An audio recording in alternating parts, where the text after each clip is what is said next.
espoir et paix.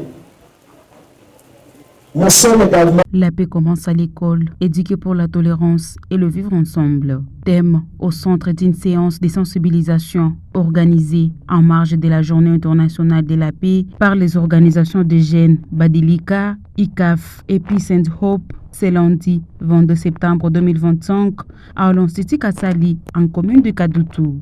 Au cours de cette activité en plein air, plus de 1500 élèves des écoles primaires et secondaires ont été sensibilisés aux valeurs de paix, de tolérance et de la cohésion sociale afin de renforcer leur rôle d'ambassadeurs de la non-violence au sein de leurs écoles et dans la communauté.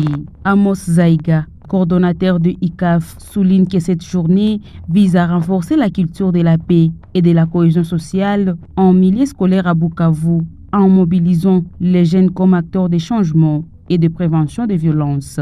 Ces derniers appellent les élèves à s'initier aux valeurs universelles de paix, de respect mutuel et de la tolérance. Cette activité s'inscrit dans le cadre du projet d'intégration de la paix et de la cohésion sociale lancé par notre consortium depuis juin de cette année 2025. Et cette activité régulière vient dans le cadre de sensibiliser les élèves de l'Institut Kassali sur la paix en milieu scolaire. Parce que nous sommes de ceux qui pensent que la paix doit commencer à l'école où on doit éduquer pour la non-violence et pour le vivre ensemble.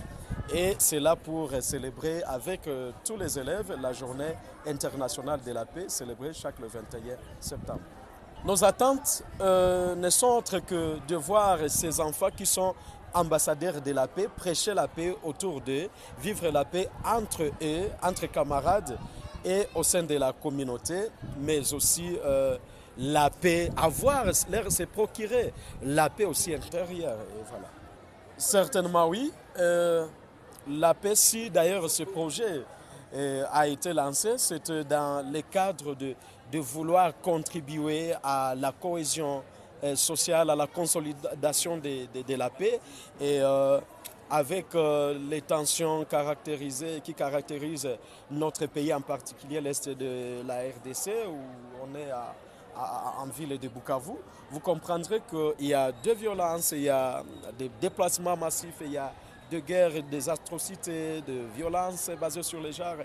Et tout cela, c'est dû au manque de paix et nous pensons que ce projet va pallier tant soit peu parce que la paix, c'est une affaire de tous et chacun devrait commencer par même des petits gestes à partir de là où il est et la paix pourra être une réalité.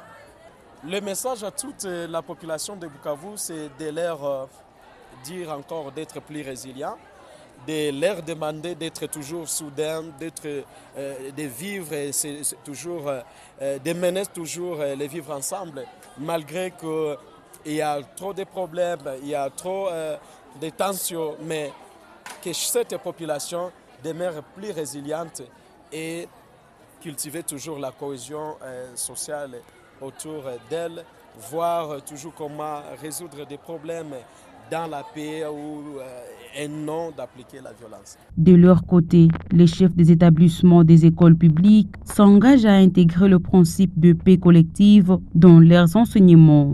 Le tout pour les inciter à devenir les ambassadeurs de la paix, chacun dans sa communauté. Notez que la Journée internationale de la paix est célébrée cette année sous le thème « La paix, la démocratie et le vivre ensemble ». Ok, chers visiteurs, à travers ces acclamations-là, recevez